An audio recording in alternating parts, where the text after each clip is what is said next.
একঘেয়ে পটলের তরকারি খেতে খেতে বিরক্ত? তাহলে আজকে পটলকে দেবো একেবারে রাজকীয় স্বাদ। বানাবো মুখে লেগে থাকার মতো পটলের দোরমা। প্রথমে কয়েকটা পটলকে ভালো করে ধুয়ে দুই মাথা সামান্য কেটে নিয়ে খোসাটা অল্প করে ছাড়িয়ে নিয়েছি। মাথার দিকগুলো ফেলে দেবো না, এগুলো পুর ভরার পরে কাজে লাগবে।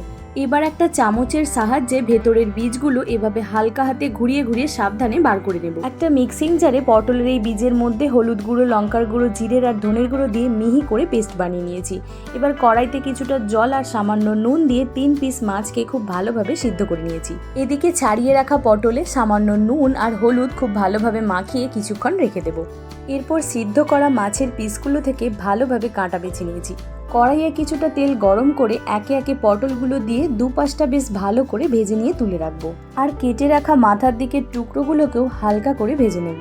এবার ওই তেলে কিছুটা পেঁয়াজ কুচি হালকা করে ভেজে নিয়ে দিয়েছি 8 থেকে 10টা কিশমিশ। এটাও একটু ভেজে নিয়ে দিয়েছি রসুন কুচি আর আদা বাটা। 1 থেকে 2 মিনিট নেড়ে চেড়ে দিয়েছি রেডি করে রাখা সেই পেস্ট। অল্প আঁচে এই পুরো মশলাটা খুব ভালোভাবে কষতে থাকবো। যখন তেলটা একটু সেপারেট হয়ে আসবে তখন এতে ছাড়িয়ে রাখা মাছটা অ্যাড করে এর সাথে খুব ভালোভাবে মিশিয়ে নেব। ব্যাস, এবার শুধু 3 থেকে 4 মিনিট রান্না করে নিলেই পুর কিন্তু একেবারে তৈরি। এরপর পুরটা ঠান্ডা করে নিয়ে ভেজে রাখা পটলের মধ্যে অল্প অল্প করে ভরতে থাকবো। একদম শেষে সেই ভাজা পটলের মাথার দিকের টুকরোটা দিয়ে একটা টুথপিক গুঁজে সিকিউর করে নেব, যাতে গ্রেভিতে দেওয়ার পর পটল থেকে পুরটা না বেরিয়ে আসে।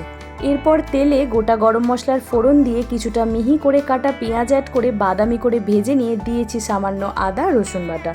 এটাকেও সামান্য ভেজে নিয়ে দিয়েছি কেটে রাখা টমেটো কুচি আর সামান্য নুন। টমেটো একটু গলে এলে দিয়েছি 2টো কাঁচা লঙ্কা আর বেসিক গুঁড়ো মশলাগুলো। মশলাটা ভালো করে কষিয়ে নিয়ে দিয়েছি গ্রেভির জন্য পরিমাণ মতো জল। জল ফুটে আসলে এবার এতে পুর ভরা পটলগুলো এক এক করে দিয়ে 2 থেকে 3 মিনিট রান্না করে নেব। নামানোর আগে ওপর থেকে সামান্য গরম মশলা ছড়িয়ে দিলেই তৈরি অসাধারণ সুস্বাদু পটলের দোরমা, যা ধোঁয়া ওঠা গরম ভাতের সাথে খেতে দুর্দান্ত লাগে। তো রেসিপিটা কেমন লাগলো আমাকে অবশ্যই কমেন্টে জানিও। যদি ভালো লেগে থাকে তাহলে একটা লাইক করে দিও। আবার দেখা হবে অন্য কোনো রেসিপি নিয়ে। আজকের জন্য এটুকুই। টাটা।